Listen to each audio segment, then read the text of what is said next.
Hey guys, I am Andy and this is Dan, and it is Whiteboard Wednesday, where we break down information that helps your church. We're going to be doing content like this every single week, so if you can do us a favor, like and share this video, and we'd love you forever. Forever. I mean, ever and ever. No matter what, we will be there for you. Because that's a very long time.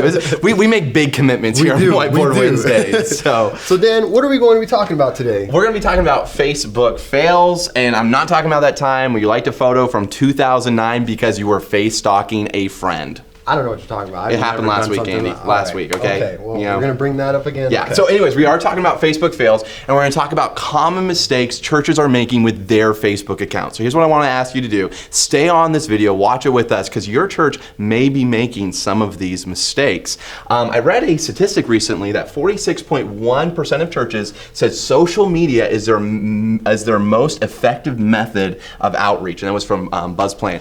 46.1 are saying churches are saying that social media is huge for helping them actually get out the gospel, evangelism, inviting people to church. And so what we want to do is try to help churches do it effectively. So let's look at some of the mistakes that churches are making. Number one, not filling out the About Us section on Facebook. So every page has this section where basically it gives a little info. It's over usually typically to the right, and it gives a little info about the page that someone's on. So Dan, what should be in the About Us section? What kind of should your doctrinal statement be in there? Should we take it real deep? Yeah, probably hold off on the doctrinal statement. Not that it's not good, have a doctrinal statement, but that About Us, I mean, you can only put a little bit of text and they actually have to click to read more. And so you're just wanting like maybe 1-2 sentences at most. Of the first sentence, describe your church, and the second sentence just have a hard ask to try to get them to come and visit the church, on location. Next, so that was number one, not filling out the About Us section. Number two is not using correct graphic sizes. Now, I know Facebook doesn't make this easy. They're updating their sizes, but you want to go through whether it's that cover image, whether it's a post, whether it's the icon, try to make sure you're using the right dimensions there. You don't want to squish a picture in somewhere where it shouldn't be. Yeah, exactly. And what are some good sizes for this? There's a lot of sizes, and Facebook sometimes updates them. So what we're going to do is we're going to include a whole breakdown of the sizes you need in the comments below. Perfect. Okay, next, so we talked about the About Us section, correct sizes, and the next mistake churches are typically making is not using Facebook events. So Facebook, when you have a page, you can actually list events for your organization in there. And this is a great way for people to share your events, to find out more info, and to keep it top of mind. I mean, how many times has somebody at your church asked, hey, I didn't know, I would have liked to know about this barbecue or about this trip, and I didn't see it anywhere. Well, typically they're on Facebook, and it's a great way to find them, so use that events. Do you want to post? Do you want to make an event for your weekly services, for members' birthdays? Yes, every member's birthday should have an event. That's a given. Do you want to make these events? You probably not for every service. So you have a repetitive service like your morning worship or something like that. No, don't add that to events. But if your church is we're in the middle of fall, if it's doing like a fall festival or something like that, make sure that gets into your events page. Okay, so some big events, things like that. Yeah, exactly. It's things that would make it easy for people to share. And so when you do put an event, think about the description, think about the actual title for the event, as well as try to include a good picture that represents the event. Perfect. So that's 3. Now let's jump on to 4. We're moving through here. Not being consistent with posting. And this is where a lot of churches just, they're not consistent with their posts. And so what we'd recommend is at least do, 2 to 3 posts a week, and there's so many creative ways to get posts. When you do post, try to think it in lines of, is this post going to get liked? Is it going to get shared? And can I have a conversation around it? So you don't want to post once a month, once every couple months? Yeah, it's too little, and it doesn't really create community. One of the things we do is we at churchhacks.co, every month we release a package of social media graphics, and these aren't branded. You can download them, and you can use a program like buffer.com, and literally at the beginning of your month, you can put in all of your social media posts. We give away about 15, and you can stack those up. So, one time a month, sit down, schedule all your social media post,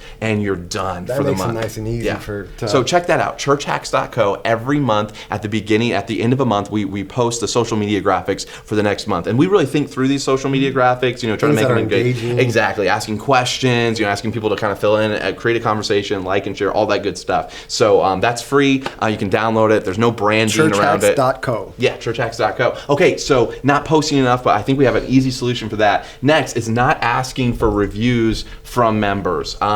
This is a big one because if you're not asking for reviews, the chances are you probably have a review on your Facebook page and it's bad. Not good. It's not Trust good. me, guys. We've all been there. Yeah, it's like, wait a minute. wait. You're posting bad reviews on your church website. You're like guilty. You're like, what's that one time at the end was of the just once, all right, it was Dan. like the potluck and there was nothing left. I missed it. All the apple pie. Yeah. So yeah, make sure that you're asking your members to leave some good reviews because people do check those out. So that's important. Good reviews. Okay, we're about halfway through, so let's kind of keep pushing through this. Number 6, not responding to private messages. So, I mean, people are using Facebook now, not just for information, but also for communication. So make sure that when somebody sends you a message through Facebook and asks maybe something, time, services, info about your church, make sure you have someone designated in your church to respond to those. A good metaphor for this would be, you invite somebody into your home and, I'm over at your house, Andy, and I'm like walking, I'm like, hey, yeah, having a conversation. And then I'm like, hey, where's your bathroom? And you basically say nothing, turn around and walk away. I'd be like, whoa, what's going on here? And that's how you have to get the idea that when someone goes onto your Facebook page and asks you a question and you're just silent, and nothing happens, it's really awkward and it's weird. And this is a great opportunity to just, put your best foot forward. And check your messages. Yes, sometimes you may just not see it. Yeah.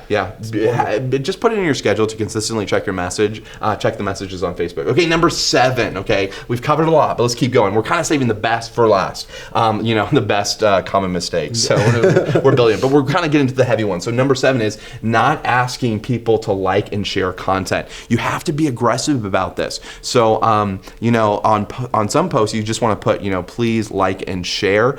Another time is during like services. You don't want to do that on every post, but maybe during a service, most churches would ask people to give it on an invite, a printed invite to their neighbors. Well, why not ask people when they see a post from the church to actually share that with their friends and the people around them? So, just get aggressive about asking people to like and share content. This makes a huge difference. And what's a good way, do you want to do that on every single post? Do you want to do that on everything you do online? Again, be strategic, be careful about that, because if every single post says please like and share, hopefully if you're go check out our free social media and it'll give you some creative ideas where without asking them to comment or asking them to like, you could put I think I saw Walmart.com do this, and they were asking people and they said, if you like apple pie, press like, and if you like pumpkin pie, share.